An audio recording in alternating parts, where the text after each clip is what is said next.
পরিবর্তনের পর নারীদের নিরাপত্তা কোথায় গেল? পুলিশ প্রশাসন জবাব দাও। মুখে বলে বেটি বাঁচাও বেটি পড়াও, সেই বেটিদের আজকে ভুলণ্ঠিত হচ্ছে কেন? পুলিশ প্রশাসন জবাব দাও।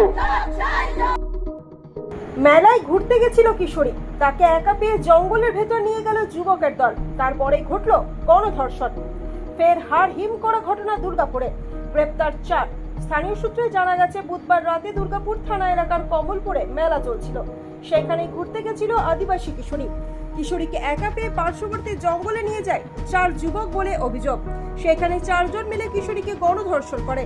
বিষয়টি জানাজানি হতেই ব্যাপক শোরগোল পড়ে যায় গোটা এলাকায়। পরিবারের লোকজন দুর্গাপুর থানার পুলিশকে বিষয়টি জানায়। তারপরে আদিবাসী কিশোরীকে দুর্গাপুর মহকুমা হাসপাতালে ভর্তি করা হয়। সেখানেই সে চিকিৎসাধীন রয়েছে।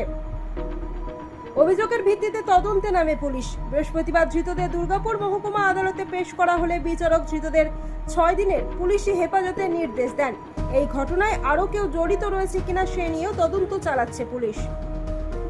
আসানসোল দুর্গাপুর পুলিশ কমিশনারেটের ডেপুটি কমিশনার পূর্ব রাজপ্রীত সিং বলেন, কিশোরীকে 4 যুবক মিলে গণধর্ষণ করে এরকম অভিযোগ আমরা কিশোরীর পরিবারের তরফ থেকে পাই।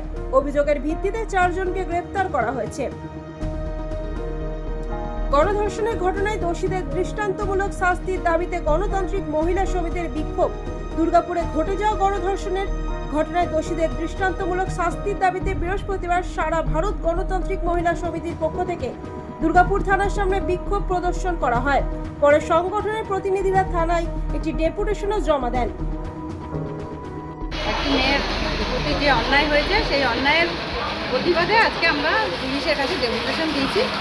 উনি বলেছেন যে আপনারা যে কথাগুলো বলেছেন নিশ্চয়ই সেগুলো তো আমরা করবই। আমরা অপরাধীদের অলরেডি তারা গ্রেপ্তার করেছে, তাদের যাতে দৃষ্টান্তমূলক শাস্তি হয় সেইটা তারা দেখবে অবশ্যই বলেছে। আমরা সারা ভারত গণতান্ত্রিক মহিলা সমিতি না, উনি হচ্ছে খাটগড়িয়ার বাসিন্দা। দিদির বাড়িতে এসেছিলেন? দিদির বাড়িতে 30 তারিখ।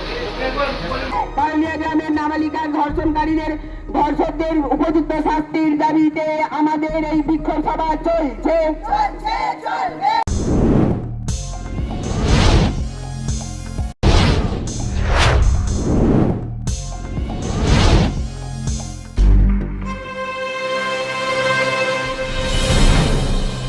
জেলার সমস্যা হোক বা খুশির খবর, শহরের হাহাকার থেকে আপনার ব্যথা, জেলার গর্ব হোক কিংবা জেলার মেধা, গ্রামের অজানা গলি থেকে শহরের ব্যস্ত এলাকা, সব জায়গার খবরের ওপর রয়েছে নিউজ আই 24 ডিজিটালের নজর।